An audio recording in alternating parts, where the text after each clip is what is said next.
Viruslu gepatitlər çox geniş, yenə bu hadisələr, biz üzləşirik o hadisələrlə və onlara münasibət müxtəlif olmalıdır. Var viruslu gepatit C və var viruslu gepatit B.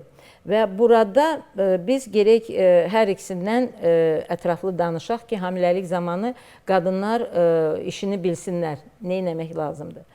C gepatiti son illər ərzində yeni dərmanlarla çox asan müalicə olunan bir virusdur və ən onun müsbət deyək tərəfi odur ki, o hamiləlik zamanı dölə keçmir.